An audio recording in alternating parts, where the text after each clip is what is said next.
السلام علیکم۔ تمام حمد اللہ تعالیٰ کے لیے جو صاحب الجود والکرم والفضل والمن والعطاء والاحسان ہے۔ اس نے عدل و احسان اور راہ حق میں ایثار و قربانی کا حکم دے کر فرزند آدم کو بلند کر دیا۔ درود و بے شمار درود صاحب خلق عظیم خوگر الطاف امیم مہاجر اعظم صلی اللہ علیہ وسلم پر، جو راہ حق کی منزل متعین کرنے والے اور زندگی کی ہر جہت کے لیے نمونہ کامل ہے۔ السلام رحمت للعالمین، السلام صاحب حبل المتین، دل کی دھڑکن تو، نظر کا نور تو، ہے رگے جاں سے قریب و دور تو، دستگیر بے کساں بے چارگاں، السلام رہنمائے ہر زمان۔ اللہ کے رسول خانہ کعبہ کی طرف منہ کر کے کھڑے ہو گئے۔ کوئی نہیں جانتا کہ اس وقت آپ کے دل پر کیا گزر رہی تھی۔ ابن اسحاق، ابن سعد اور بلازری کی رائے ہے کہ یہ ربیع الاول کی پہلی رات تھی۔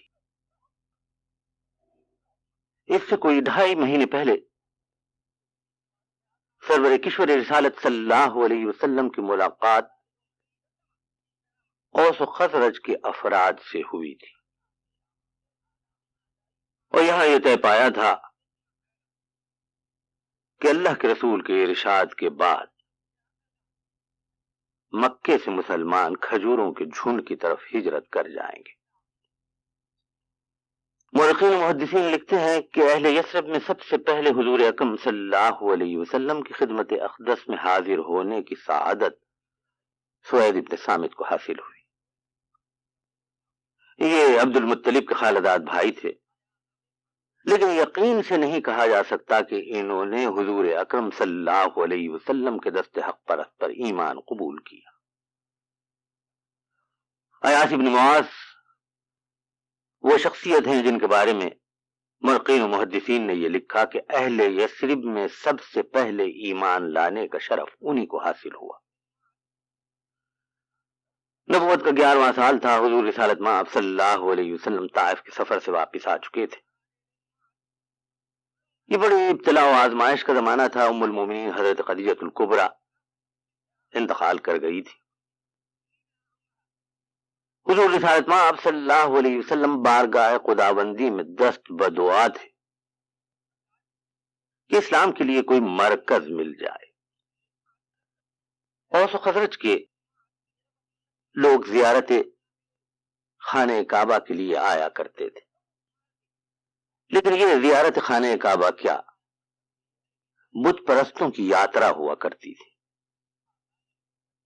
خزرج کے کوئی 6 آدمی نبوت کے 11ویں سال حضور اکرم صلی اللہ علیہ وسلم کی خدمت اقدس میں باریاب ہوئے۔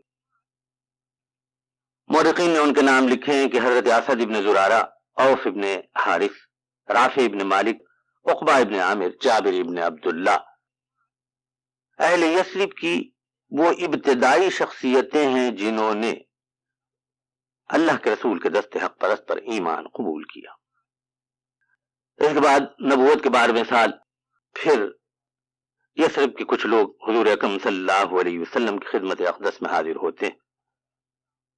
عام طور پر یہ تعداد 12 بتائی جاتی ہے، لیکن ان میں یہ 6 نمائندے بھی شامل تھے جو اس سے پہلے اللہ کے رسول کے دست حق پرست پر ایمان قبول کر چکے تھے۔ ان کی تعداد کے بارے میں بھی اختلاف رائے ہے، کسی نے 6 کسی نے 8 بتائی ہے۔ یہی زمانہ ہے کہ حضرت مصعب ابن عمیر حبشہ کی ہجرت سے مکہ لوٹ آتے ہیں۔ وہاں حبشہ میں یہ بات سننے میں آئی تھی کہ حضور اکرم صلی اللہ علیہ وسلم کے اعلاء کلمت الحق کے نتیجے کے طور پر وادی بطحہ کے تمام افراد نے اسلام قبول کر لیا۔ یہ ایک ایسا مجدع جاں فضا تھا کہ حضرت مصعب ابن عمیر وہاں رک نہ سکے اور مکہ چلے آئے۔ یہاں آئے تو معلوم ہوا کہ حقیقت اور ہے۔ یہی زمانہ ہے کہ حضور اکرم صلی اللہ علیہ وسلم کی خدمت اقدس میں حضرت اسد ابن زرارہ اور ان کے ساتھی یہ درخواست کرتے ہیں کہ آپ ہمارے پاس کسی مبلغ کو بھیج دیجئے تاکہ کھجوروں کے جھنڈ میں اعلاء کلمت الحق ہوتا رہے۔ حضرت مصعب ابن عمیر قاری تھے، حافظ کلام اللہ تھے، حضور اکرم صلی اللہ علیہ وسلم نے ان کو ساتھ کر دیا۔ حضرت مصعب ابن عمیر کی تبلیغ دین کا نتیجہ یہ نکلا کہ نبوت کے 13ویں سال اللہ کے رسول کی خدمت اقدس میں حاضر ہونے والوں کی تعداد 73 تھی۔ ان میں 2 خواتین بھی شامل تھیں۔ ان میں سے ایک حضرت ام عمارہ ہیں، وہی ام عمارہ جن کی داد شجاعت میدان احد میں تاریخ کے سینے میں ہمیشہ کے لیے محفوظ رہ گئی۔ دشمن دین خدا، دشمن رسول خدا ابن قمیہ جب حضور رسالت مآب صلی اللہ علیہ وسلم پر آگے بڑھ کر حملے کر رہا تھا تو اس وقت حضرت ام عمارہ تلوار سونت کر میدان جنگ میں کود پڑی اور حضور اکرم صلی اللہ علیہ وسلم کے آگے سینہ سپر ہو گئی۔ ان 73 افراد میں حضرت کعب ابن مالک بھی آئے تھے اور برا ابن معرور بھی۔ یہ لوگ جب کھجوروں کے جھنڈ سے چلے ہیں تو حضرت برا ابن معرور نے اپنے ساتھیوں سے کہا کہ میرا جی چاہتا ہے کہ میں بیت المقدس کے بجائے خانہ کعبہ کی طرف منہ کر کے نماز پڑھوں۔ ساتھیوں نے کہا کہ ہم سے تو سرور کشور رسالت صلی اللہ علیہ وسلم کا فرمان یہی ہے کہ مسجد اقصی کی طرف منہ کر کے نماز پڑھیں۔ حضرت برا ابن معرور نے کہا کہ جیسے ہی حضور رسالت مآب صلی اللہ علیہ وسلم کی خدمت میں پہنچتے ہیں اس بارے میں آپ سے اجازت لے لیں گے۔ مینا کی گھاٹی میں قیام تھا کہ حضرت برا ابن معرور اور کعب ابن مالک حضور رسالت مآب صلی اللہ علیہ وسلم کی خدمت میں حاضری دینے کے لیے نکلے۔ انہوں نے اللہ کے رسول کو دیکھا نہ تھا۔ اپنے کسی دوست سے پوچھا تو اس نے کہا کہ خانہ کعبہ میں چلے جاؤ، جہاں حضرت عباس بیٹھے ہوں گے ان کے آگے اللہ کے رسول بھی تشریف فرما ہوں گے۔ برا ابن معرور اور کعب ابن مالک وہاں پہنچے تو انہوں نے حضور رسالت مآب صلی اللہ علیہ وسلم کو دیکھا اور آپ صلی اللہ علیہ وسلم کے چہرے مبارک پر نظر پڑی تو پھر کسی سے پوچھنے کی ضرورت نہ رہی۔ دل آپ کہتا تھا کہ یہی وہ ذات اقدس ہے جس سے گفتگو کرنی چاہیے۔ حضور رسالت مآب صلی اللہ علیہ وسلم نے اس موقع پر حضرت برا ابن معرور اور حضرت کعب ابن مالک سے یہ ارشاد فرمایا کہ مینا کی گھاٹی میں رات گئے تم لوگوں سے ملاقات ہوگی۔ اس وقت تک اللہ کے رسول کا طریقہ کار یہ تھا کہ آپ مکہ معظمہ میں جب بھی نمازیں پڑھتے تو اس طرح نمازیں پڑھتے کہ خانہ کعبہ اور مسجد اقصی آپ کی سیدھ میں ہوں۔ حضرت برا ابن معرور کے بارے میں خیال یہ ہے کہ انہیں اللہ کے رسول نے خانہ کعبہ کی طرف منہ کر کے نماز پڑھنے کی اجازت دی کہ یہی حضرت ابراہیم کا قبلہ تھا، اور مدینہ النبی ہجرت کرنے کے کوئی 17 مہینے کے بعد اللہ تعالیٰ کی طرف سے یہی حکم آیا، کیونکہ یہی اللہ کے رسول کی دلی تمنا تھی۔ مینا کی گھاٹی میں رات گئے اوس و خزرج کے نمائندوں سے اللہ کے رسول کی ملاقات ہوئی تو اس موقع پر حضرت عباس بھی حضور اکرم کے ساتھ آئے تھے۔ انہوں نے مدینہ النبی بننے والے شہر کے رہنے والوں سے خطاب کرتے ہوئے کہا کہ محمد صلی اللہ علیہ وسلم ہمیں بے حد عزیز ہے۔ تم جانتے ہو کہ ہر طرح سے ہم ان کی حفاظت کرتے ہیں۔ اگر تم یہ چاہتے ہو کہ اللہ کا رسول تمہاری بستی کی طرف ہجرت کرے تو یہ سمجھ لو کہ تم کیا ذمہ داری اپنے کندھوں پہ لے رہے ہو۔ اوس و خزرج کو اس ذمہ داری کا احساس تھا۔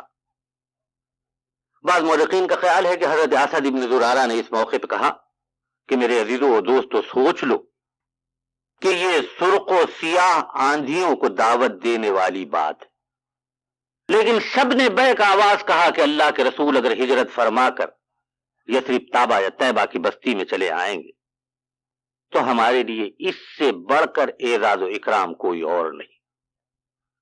اور جو گفتگو ہوئی اس کا حاصل یہ تھا کہ اللہ کے رسول جس سے صلح کریں گے اوس و خزرج ان سے صلح کریں گے، اللہ کے رسول جن سے جنگ کریں گے اوس و خزرج ان سے جنگ کریں گے۔ ہاں ایک موقع پہ دبی زبان سے اوس و خزرج نے عرض کیا کہ یا رسول اللہ اس وقت یہودیوں سے ہمارا معاہدہ ہے، آپ کے ہماری بستی میں آنے کے بعد ہم یہ معاہدہ توڑ دیں گے، کیا کہیں کسی وقت ایسا تو نہ ہوگا کہ آپ ہمیں چھوڑ کر چلے جائیں؟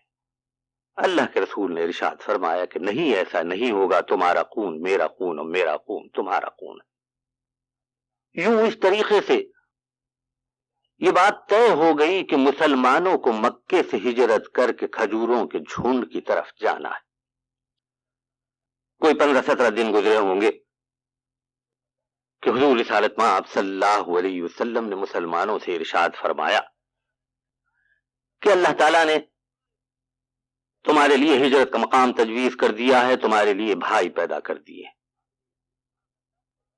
حضور نبی کریم صلی اللہ علیہ وسلم جب معراج کے سفر پر تشریف لے گئے تو جبریل امی نے آپ کو راستے میں کھجوروں کا جھنڈ دکھلایا تھا اور بتایا تھا کہ یہیں آپ کو راہ خدا میں ہجرت کرنی۔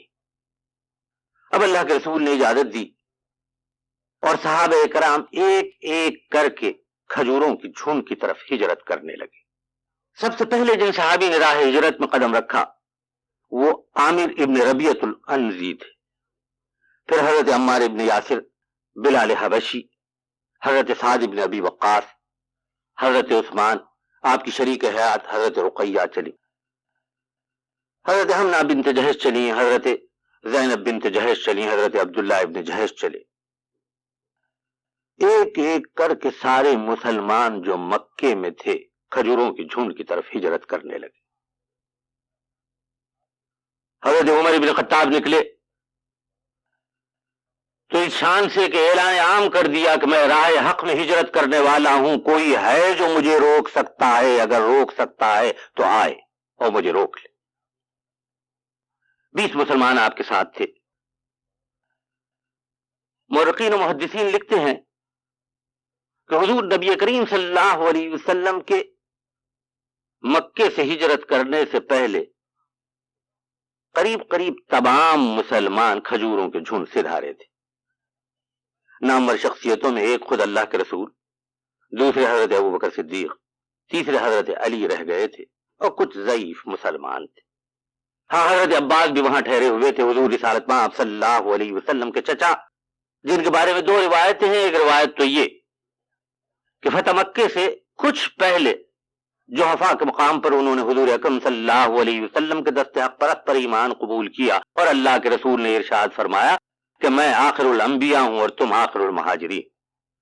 اور دوسری روایت یہ ہے کہ حضرت عباس سابقون الاولون میں سے ہیں، لیکن اللہ کے رسول کے ارشاد پر انہوں نے اپنے ایمان لانے کا اعلان عام نہیں کیا تھا۔ اس زمانے میں جب ایک ایک کر کے صحابہ اکرام ہجرت کر رہے تھے، حضرت ابوبکر صدیق رضی اللہ تعالیٰ عنہ نے بھی ہجرت کی تیاری کی۔ بازار پہنچے، ایک تیز رو اونٹنی سفر کے لیے خریدی۔ خیال آیا کہ نہ جانے اللہ کے رسول کن حالات میں ہجرت کریں، کیا یہ مناسب نہ ہوگا کہ اللہ کے رسول کے لیے بھی ایک اونٹنی خرید لی جائے۔ 2 اونٹنیاں لے کے چلے آئے اور ایک موقع پر خدمت اقدس میں پہنچے اور عرض کیا کہ اور لوگ ہجرت کر رہے ہیں، اگر اجازت ہو تو میں بھی راہ خدا میں اپنا قدم بڑھاؤں۔ ارشاد ہوا کہ ٹھہر جاؤ، ممکن ہے کہ اللہ تعالیٰ تمہیں کوئی بہتر ساتھی دے دے۔ حضرت ابوبکر کے ذہن میں مان خیال آیا کہ شاید انہیں ہجرت کے سفر میں اللہ کے رسول کی رفاقت کا منصب عطا ہو۔ مشرکین مکہ سخت پریشان تھے۔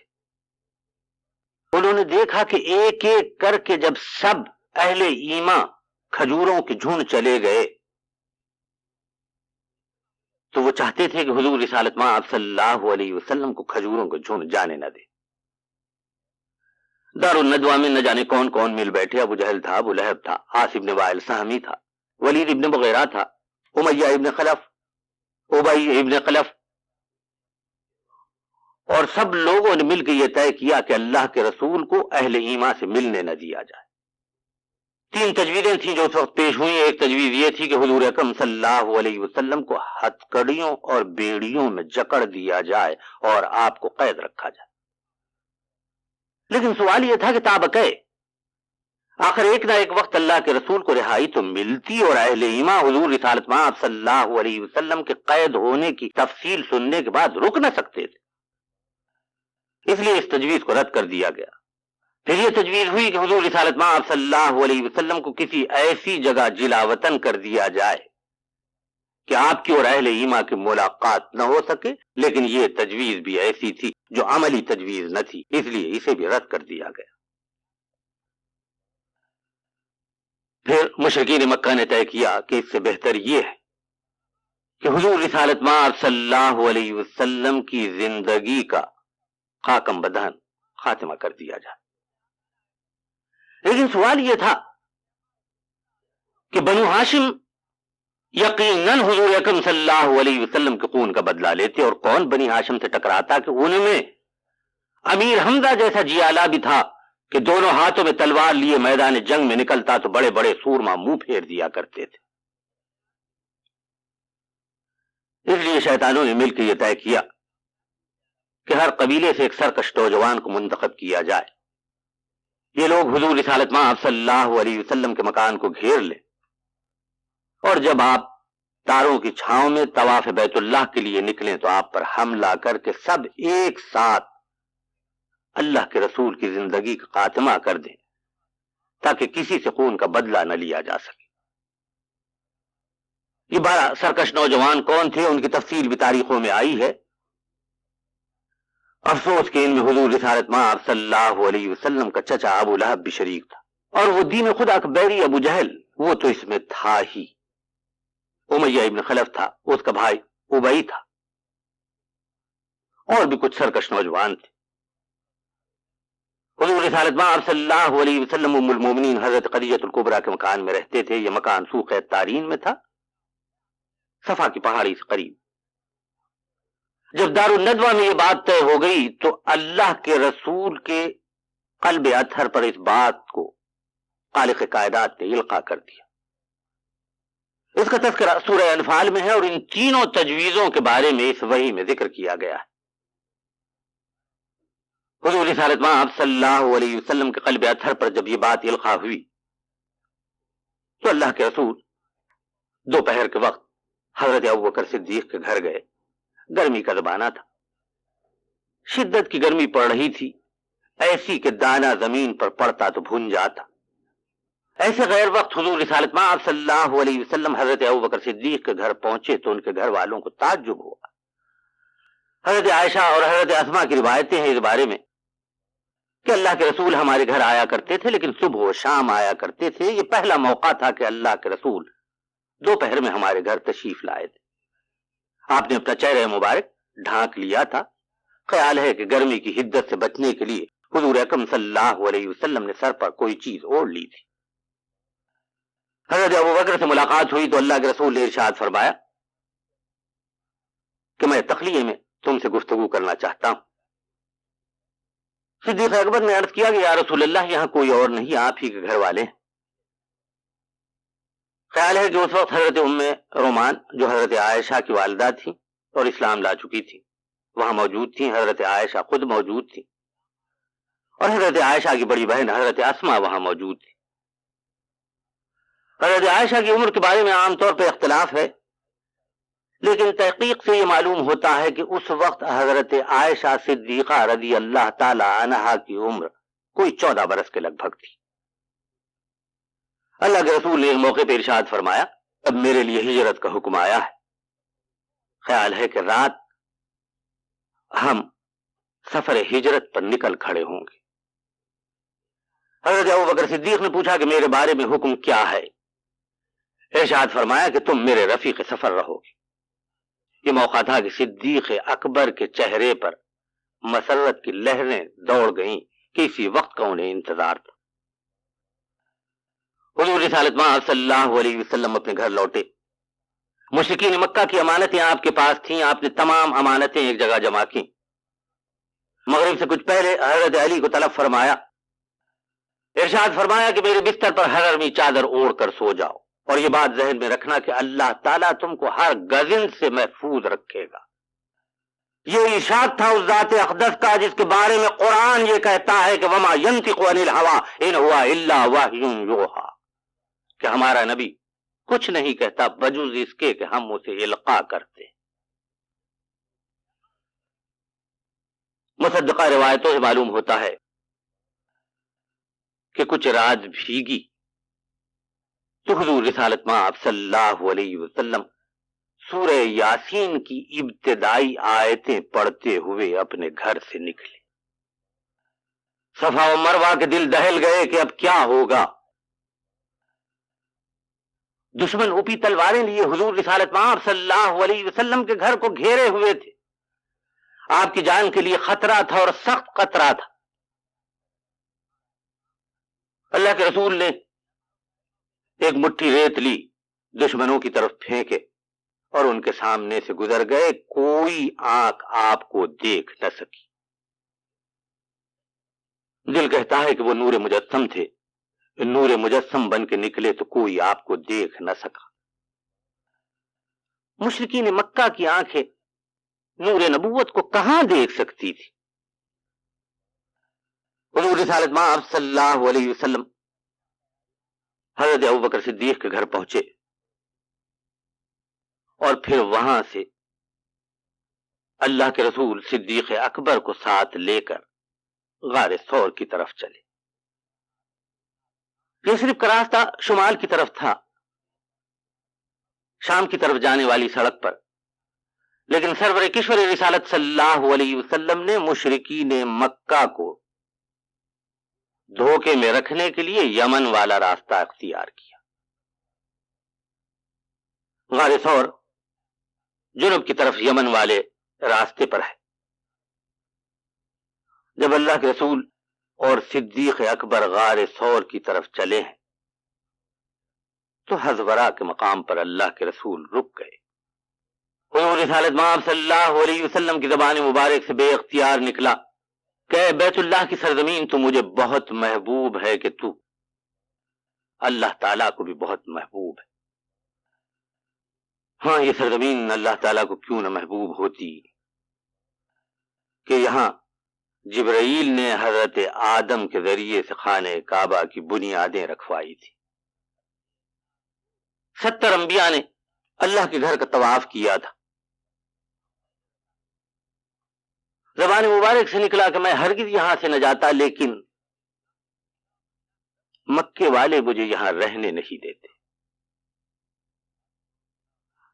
اللہ تعالیٰ کا حکم ہے کہ میں یہاں سے ہجرت کروں, اس لیے میں راہ حق میں ہجرت کر رہا ہوں. سرور کونین صلی اللہ علیہ وسلم کی آواز گلوگیر تھی.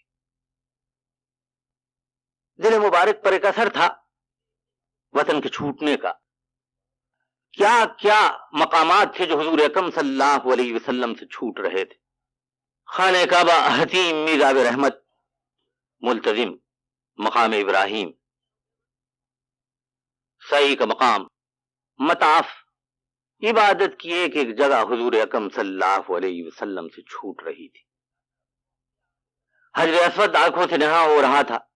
اللہ کے رسول زمزم کے کنویں کو چھوڑ کر تشریف لے جا رہے تھے جس کے پانی نے حضرت ہاجرہ اور حضرت اسماعیل کی جان بچائی تھی. یہی جنت المعلا کا قبرستان تھا جس میں ام المومنین حضرت خدیجہ الکبریٰ مدفون تھی. ام المومنین نے 27-28 برس اللہ کے رسول کی خدمت کی تھی. تبلیغ دین حنیف میں آپ کا ہاتھ بٹایا تھا. اپنی ساری دولت راہ حق میں لٹا دی تھی. یہی حضور سرور کونین صلی اللہ علیہ وسلم کا جگر گوشہ آسودہ خاک تھا. حضرت قاسم, جن کے نام پر آپ ابو القاسم کنیت فرماتے تھے, بیٹیاں حضرت زینب, حضرت فاطمہ, حضرت ام کلثوم چھوٹ رہی تھیں. شریک حیات حضرت سودا چھوٹ رہی تھیں. لیکن اللہ تعالیٰ کا حکم تھا کہ ہجرت کرو, تو اللہ کے رسول نے راہ حق میں سفر ہجرت کا آغاز کیا. حضور رسالت پناہ صلی اللہ علیہ وسلم غار ثور میں قیام فرما ہے. کسی کو نہیں معلوم کہ اللہ کے رسول کہاں ہے. صبح ہوئی تو مشرکین مکہ کو حضور رسالت پاک صلی اللہ علیہ وسلم کی تلاش تھی. ایک ایک آنکھ اللہ کے رسول کے گھر کے دروازے پر لگی ہوئی تھی. لیکن آج وہ ماہ تمام دروازے سے برآمد نہ ہوا. حضرت علی آئے تو مشرکین مکہ نے حضرت علی کو پکڑ لیا اور پوچھا کہ تمہارے آقا کہاں ہے؟ جواب ملا کہ میں نہیں جانتا. مشرکین نے سمجھ لیا کہ حضور رسالت مآب صلی اللہ علیہ وسلم چلے گئے. حضرت علی کو قید کر لیا گیا. خانہ کعبہ میں لے جا کر انہیں محبوس کر دیا گیا. حضرت علی سے بہت استفسار کیا گیا لیکن انہیں پتہ نہ تھا کہ اللہ کے رسول کہاں ہے۔ حضرت علی نے کہا کہ مجھے تو صرف اس لیے چھوڑ دیا گیا ہے کہ تمہاری امانتیں جو اللہ کے رسول کے پاس تھیں وہ میں تمہیں لوٹا دوں۔ یہ صدق و صفا کے بیری حضور رسالت مآب صلی اللہ علیہ وسلم کے اس طریقہ کار کے بارے میں سنتے ہیں کہ امانتیں الصادق الامین کی طرف سے لوٹائی جاتی ہیں تو ایک تھپڑ اور ان کے منہ پر پڑتا ہے۔ ابو جہل نے اپنے کچھ ساتھیوں کو بلایا اور حضرت ابوبکر صدیق کے مکان پر دھاوا بول دیا۔ حضرت اسماء کو پکڑا، پوچھا کہ کچھ پتا ہے کہ تمہارے والد اور ان کے آقا کہاں ہیں؟ یہاں حضرت اسماء کی طرف سے بھی وہی جواب ملا، لیکن ابو جہل نے حضرت اسماء کو چھوڑا نہیں۔ اس کے دل میں جو آگ جل رہی تھی اس کا اظہار اس نے یوں کیا کہ حضرت اسماء کو ایک تھپڑ رسید کیا۔ یہ بڑی نازیبہ حرکت تھی، بڑی ذلیل حرکت تھی۔ حضرت اسماء حضرت ابوبکر صدیق کی صاحبزادی تھی، لیکن حضرت اسماء سے زور و زبردستی کے باوجود ابو جہل کو حضور رسالت مآب صلی اللہ علیہ وسلم اور حضرت ابوبکر صدیق کے بارے میں کوئی پتہ نہ مل سکا۔ مشرکین مکہ نے مل کر اعلان کیا کہ جو زندہ یا مردہ حضور اکرم صلی اللہ علیہ وسلم اور ان کے ساتھی ابوبکر صدیق کو پکڑ لائیں گے ان کو 100 اونٹ انعام میں ملیں گے۔ اب کیا تھا، بہت سے لوگ حضور رسالت مآب صلی اللہ علیہ وسلم کو ڈھونڈنے نکلے لیکن کوئی آپ کا پتہ نہ پا سکا۔ آخر میں وادی بطحا کے 2 بڑے کھوجیوں کو منتخب کیا گیا، انہیں اس بات پر مامور کیا گیا کہ حضور اکرم صلی اللہ علیہ وسلم کا پتہ اٹھائے۔ امیہ ابن خلف ان کے ساتھ چلا۔ ان میں سے ایک کھوجی اپنے دور کا مانا ہوا جاسوس تھا۔ حضور اکرم صلی اللہ علیہ وسلم کے پیروں کے نشان کے ساتھ ساتھ وہ چلا تو سیدھا غار ثور پہنچا۔ تھوڑی دیر تک وہ وہاں گھومتا رہا، پھر اس نے اپنے تمام ساتھیوں سے کہا کہ یہاں تک تو آنے کا نشان ملتا ہے، اس کے آگے اور کچھ نہیں معلوم۔ یہ موقع تھا کہ صدیق اکبر نے حضور اکرم صلی اللہ علیہ وسلم سے عرض کیا کہ یا رسول اللہ، اگر یہ لوگ اپنے پیروں کی طرف جھک کے دیکھیں تو ہم لوگوں کا پتہ چل جائے گا۔ اللہ کے رسول نے ارشاد فرمایا کہ تم فکر نہ کرو، لا تحزن ان اللہ معنا۔ یہ تازہ وحی تھی جو قلب اطہر پر نازل ہوئی تھی کہ غم کی کیا بات ہے، اللہ تعالی ہمارے ساتھ ہے۔ صدیق اکبر حضور اکرم صلی اللہ علیہ وسلم کی زبان مبارک سے یہی سننا چاہتے تھے۔ انہیں کوئی پریشانی، کوئی ہول اپنے لیے نہیں تھا۔ خطلانی کی روایت ہے کہ غار ثور جب حضور رسالت مآب صلی اللہ علیہ وسلم کو لے کر حضرت ابوبکر صدیق پہنچے تو اللہ کے رسول کو باہر ٹھہرایا، عرض کیا کہ مجھے موقع دیجئے کہ میں غار ثور کو دیکھوں۔ خود پہلے غار ثور میں پہنچے، اپنا کرتا پھاڑا، ایک ایک سوراخ کو بند کیا، اور جب مطمئن ہو گئے کہ غار ثور میں اللہ کے رسول کو گزن پہنچنے کا کوئی امکان نہیں تو پھر حضور رسالت مآب صلی اللہ علیہ وسلم کو اندر بلا لی۔ اللہ کے رسول نہ جانے کب سے تھکے ہوئے تھے۔ ایک موقع تھا کہ صدیق اکبر کے زانوں پر سر رکھ کے حضور رسالت مآب صلی اللہ علیہ وسلم سو گئے۔ حضرت ابوبکر صدیق اپنی ذمہ داری کو سمجھتے تھے۔ روایتیں ہیں کہ غار ثور کے راستے میں کبھی ابوبکر صدیق اللہ کے رسول کے آگے آگے چلتے، کبھی پیچھے پیچھے چلتے۔ ایک موقع پر جناب رسالت مآب صلی اللہ علیہ وسلم نے پوچھا کہ یہ کیا بات ہے کہ تم کبھی آگے چلتے ہو کبھی پیچھے چلتے ہو؟ کہا یا رسول اللہ، جب مجھے یہ ڈر ہوتا ہے کہ دشمن آگے سے آپ پر حملہ کریں گے تو آگے کی طرف آ جاتا ہوں، جب خیال ہوتا ہے کہ شاید کوئی پیچھے سے آ لے تو میں پیچھے چلا جاتا ہوں۔ غار ثور میں حضور رسالت مآب صلی اللہ علیہ وسلم صدیق اکبر رفیق دم ہجرت یار غار کے زانوں پر سر رکھے سو رہے تھے کہ صدیق اکبر کی نگاہیں ایک سوراخ کی طرف اٹھی، اس لیے کہ حس کی کچھ آوازیں آ رہی تھی۔ صدیق اکبر جن کی آنکھیں اندھیرے سے آشنا ہو گئی تھیں، انہوں نے دیکھا کہ ایک سوراخ میں 2 شاخہ زبا لہرا رہی ہے۔ مان دل میں خیال آیا کہ یہ افعی، یہ سانپ اگر باہر نکل آیا تو کہیں ایسا نہ ہو کہ اللہ کے رسول کو یہ ڈس لے۔ کوئی رسالت صلی اللہ علیہ وسلم زانوں پر سر رکھ کے سو رہے ہیں۔ صدیق اکبر یہ بالکل نہیں چاہتے کہ اللہ کے رسول کی نیند خراب ہو۔ کوئی تدبیر سمجھ میں نہ آئی تو اپنے پیر کو آگے بڑھایا اور سوراخ پر ایڑی رکھ دی۔ مواعظ اللدنیا میں ہے کہ سانپ جس کا کام کاٹنا ہے اس نے کاٹ لیا۔ صدیق اکبر کی رگوں میں زہر سرایت کرنے لگا تو کرب کے آثار چہرے پہ نمایاں ہو۔ بار بار نگاہیں اللہ کے رسول کی طرف اٹھتی تھیں۔ سرور کونین صلی اللہ علیہ وسلم محوقات تھے۔ صدیق اکبر بالکل نہ چاہتے تھے کہ اللہ کے رسول کی نیند خراب ہو، لیکن زہر کی سمیت سے پسینہ ان کے چہرے پہ امڈ آیا اور پسینے کا ایک قطرہ رسالت مآب صلی اللہ علیہ وسلم کے چہرے مبارک پر گرا۔ پسینے کا ایک خطرہ رسالت مآب صلی اللہ علیہ وسلم کے چہرے مبارک پر گرا تو اللہ کے رسول کی آنکھیں کھل گئیں۔ دیکھا کہ صدیق اکبر کے چہرے پر پسینہ ہے اور کرب کے آثار ہے تو پوچھا کہ کیا معاملہ ہے۔ صدیق اکبر نے عرض کیا کہ یا رسول اللہ یہ صورتحال تھی۔ تمام بات معلوم ہوئی تو اللہ کے رسول نے اپنا لعاب دہن صدیق اکبر کو وہاں لگایا جہاں سانپ نے آپ کو ڈس لیا تھا، اور اللہ تعالیٰ نے اس لعاب دہن کی برکت سے سانپ کے زہر کی سمیت کو زائل کر دیا۔ یہی لعاب دہن تھا جو خیبر کی لڑائی کے موقع پر اللہ کے رسول نے حضرت علی کی آنکھوں میں لگایا تھا اور آشوب چشم کا عارضہ دور ہو گیا تھا۔ سرور کونین صلی اللہ علیہ وسلم اور حضرت صدیق اکبر غار ثور میں 3 دن اور 3 راتوں تک قیام کرتے۔ اللہ اللہ، صدیق اکبر کا گھرانہ بھی کیا گھرانہ تھا کہ جس کے ایک ایک فرد کو یہ معلوم تھا کہ اللہ کے رسول اور صدیق اکبر سفر ہجرت کے لیے نکلے ہیں تو کہاں ہے۔ حضرت عبداللہ حضرت عائشہ کے بھائی ہیں، انہیں حکم تھا کہ دن بھر مکے میں گھومو پھرو اور شام میں تازہ ترین اطلاعات غار ثور میں لا پہنچاؤ۔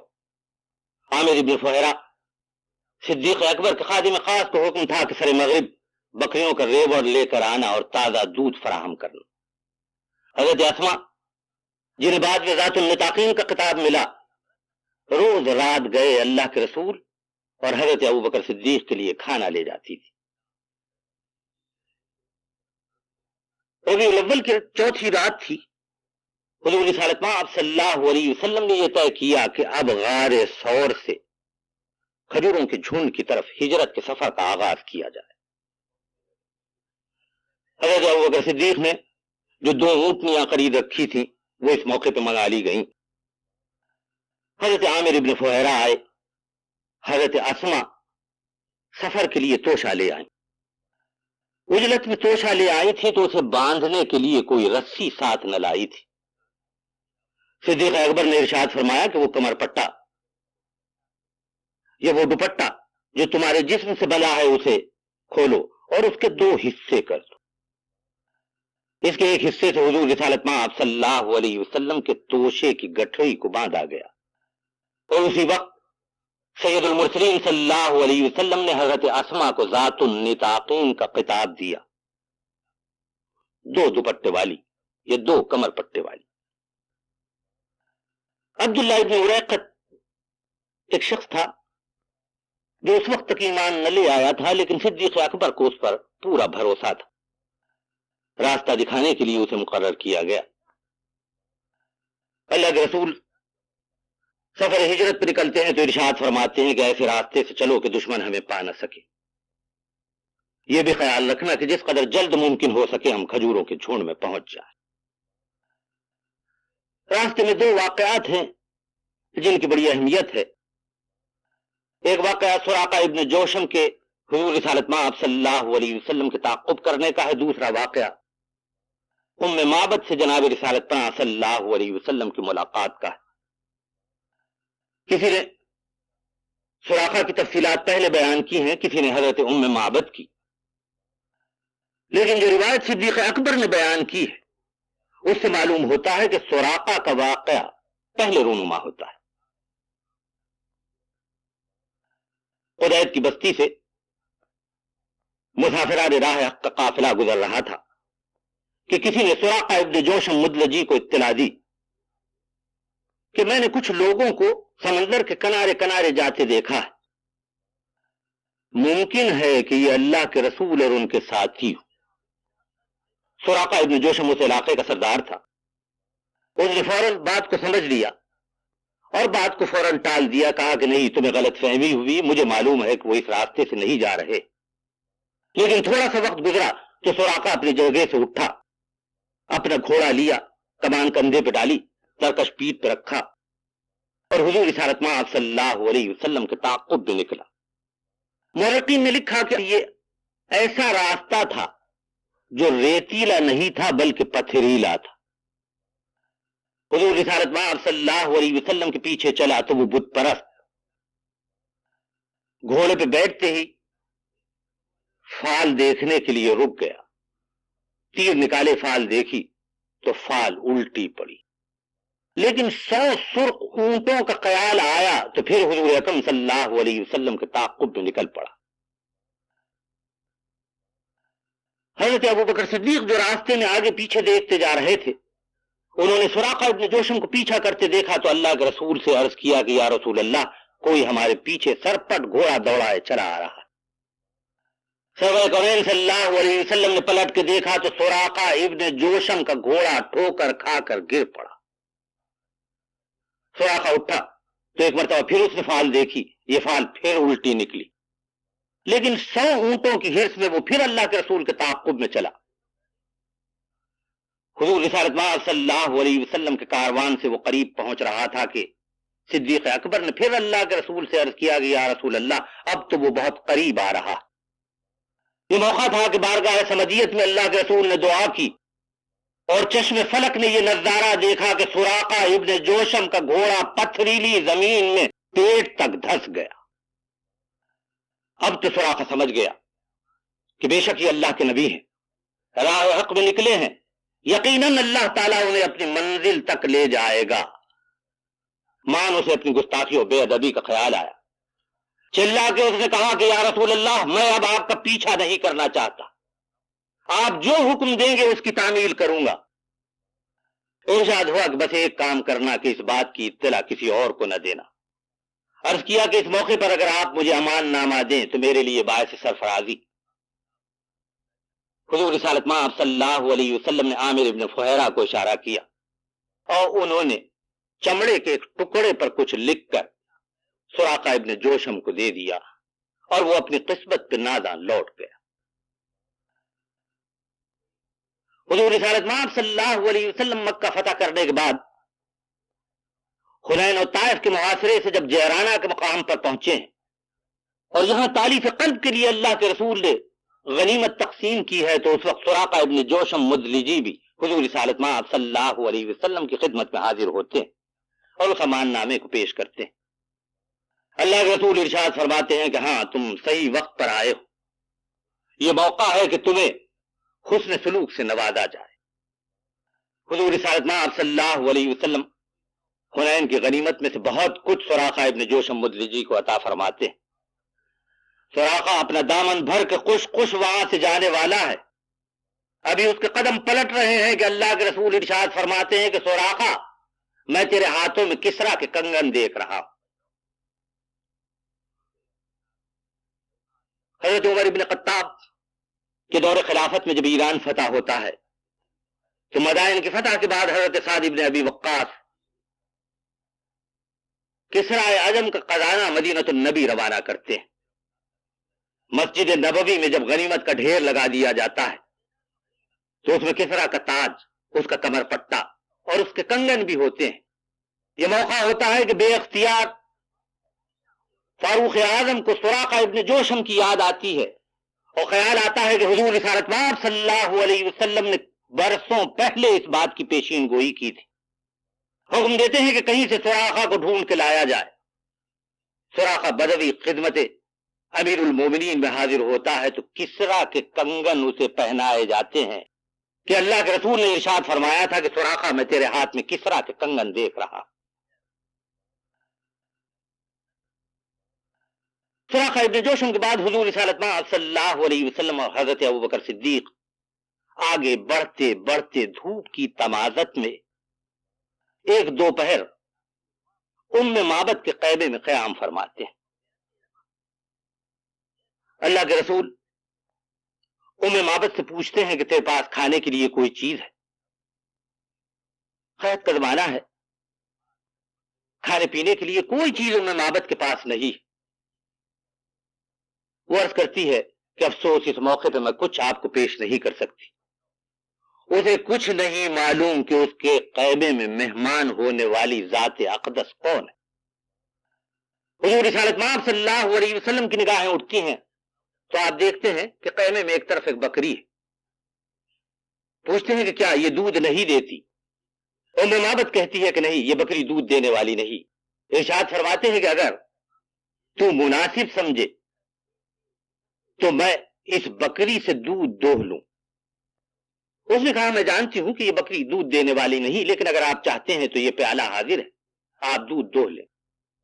حضور رسالت مآب صلی اللہ علیہ وسلم بارگاہ خداوندی میں دعا کرتے ہیں اور بکری کا دودھ دوہتے ہیں تو معبد کی آنکھیں حیرت و استعجاب سے پھٹی کی پھٹی رہ جاتی ہیں کہ پیالہ دودھ سے بھر جاتا.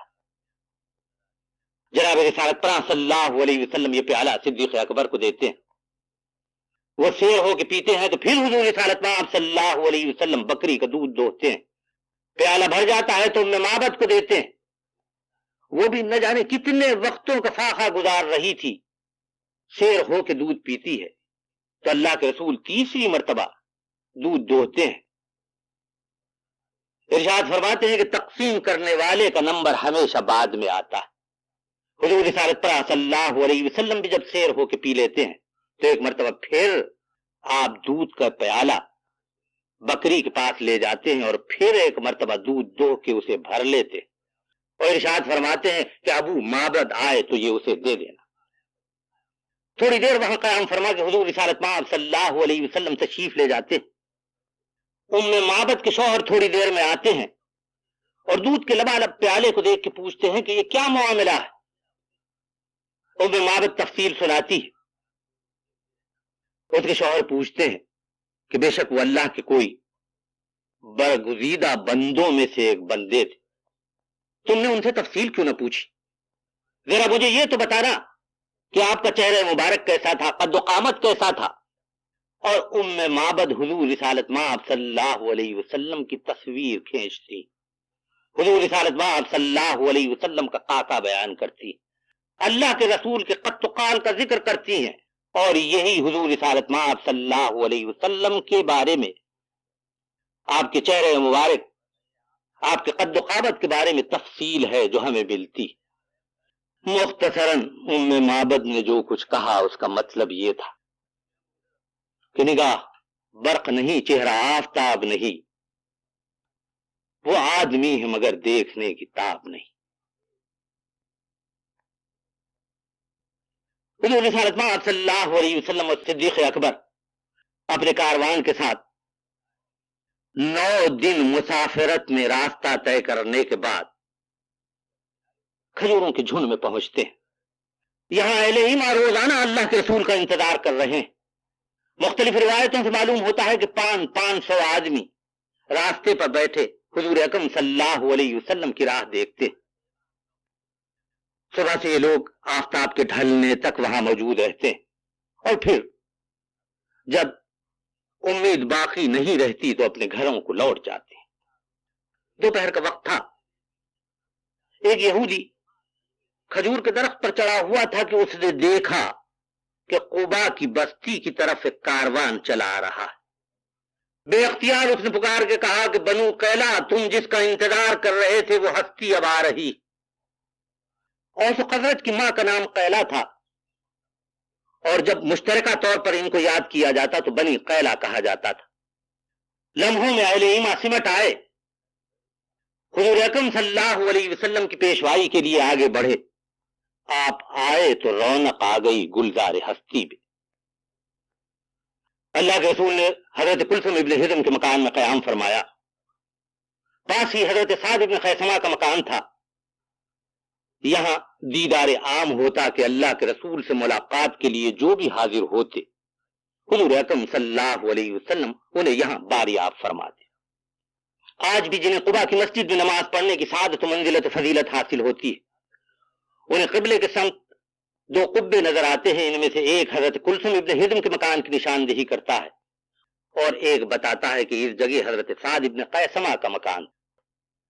ایک روایت یہ بھی ہے کھجوروں کے جھنڈ میں پڑھا جانے والا پہلا جمعہ حضرت سعد ابن قیثمہ ہی کے مکان میں پڑھا گیا تھا۔ ہجرت کر کے حضور رسالت مآب صلی اللہ علیہ وسلم قباء کی بستی پہنچے تو 4 دن یا 14 دن یہاں آپ نے قیام فرمایا۔ اصل میں تو اللہ کے رسول کو بنو نجار کے محلے میں قیام فرمانا تھا۔ یہ حضور رسالت مآب صلی اللہ علیہ وسلم کی ننیال تھی، وہ جگہ جہاں آج ہم روضہ اطہر کو دیکھتے ہیں۔ اللہ کے رسول جمعہ کے دن بنو نجار کی بستی میں جانے کے لیے نکلے تو حضرت عمار ابن یاسر نے خدمت اقدس میں عرض کیا کہ یا رسول اللہ، قباء میں آپ کے قیام کی مسرت میں کیا یہ مناسب نہ ہوگا کہ آپ ایک مسجد کی بنیاد رکھیں؟ سرور کونین صلی اللہ علیہ وسلم نے اس خیال کو پسند فرمایا اور سنگ زار صلا سے ایک پتھر اٹھا کر قبلے کی سب طرف فرمایا اور صدیق اکبر کو آواز دی اور ارشاد فرمایا کہ اس کی دہنی طرف ایک پتھر رکھے۔ انہوں نے پتھر رکھا تو حضرت عمر ابن خطاب کو حکم دیا کہ اس کے بعد وہ ایک پتھر رکھے۔ حضرت عمر ابن خطاب نے اپنے فریضے کو انجام دیا تو حضرت عثمان غنی سے فرمایا کہ اس کے بعد ایک پتھر رکھے۔ وفا کی روایت ہے کہ حضرت علی اس وقت تک پہنچے نہ تھے جب دہنی طرف اتنے پتھر ہو گئے جتنے اللہ کے رسول چاہتے تھے، تو حضور رسالت مآب صلی اللہ علیہ وسلم نے حاضر باشان سے ارشاد فرمایا کہ اب اس کے بائیں طرف پتھر رکھو، تاکہ جب بائیں طرف پتھر اس حد پر پہنچ گئے جو اللہ کے رسول چاہتے تھے تو ارشاد فرمایا کہ اب مسجد قباء کی حد بندی ہو گئی۔ جبریل امی نے روئے زمین پر آنے کے بعد حضرت آدم کو بتایا کہ اللہ کے گھر کو کہاں تعمیر کرنا ہے، تو اس موقع پر حضرت آدم نے پتھروں ہی کے ذریعے سے خانہ کعبہ کی حد بندی کی تھی، اور طوفان نوح میں خانہ کعبہ کے ڈہ جانے کے بعد جب جبریل امی کے کہنے پہ حضرت ابراہیم اور حضرت اسماعیل نے خانہ کعبہ کی دیواریں بلند کی ہیں، تو اس سے کوئی 40 برس بعد حضرت ابو ذر غفاری کی روایت ہے کہ حضرت اسحاق نے مسجد اقصی کی بنیاد ڈالی۔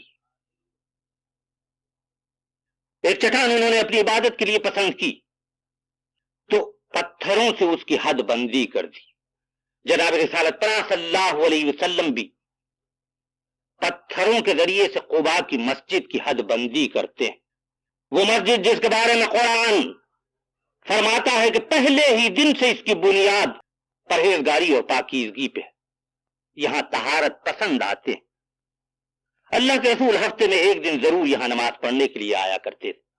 حضرت ابوبکر صدیق اور حضرت عمر ابن خطاب اپنے دور خلافت میں ہفتے میں 2 دن یہاں نماز پڑھتے تھے۔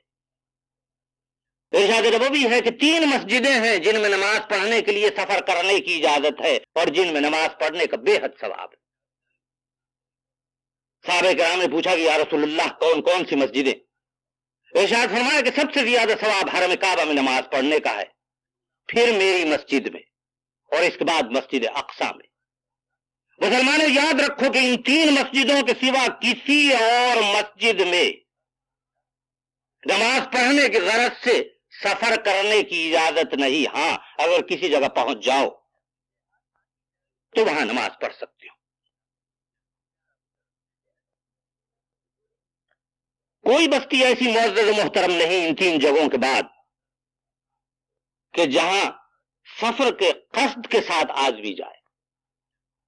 رسالت پناہ صلی اللہ علیہ وسلم کا ارشاد کہ ان 3 مسجدوں کے بعد سب سے زیادہ نماز پڑھنے کا ثواب قباء کی مسجد میں۔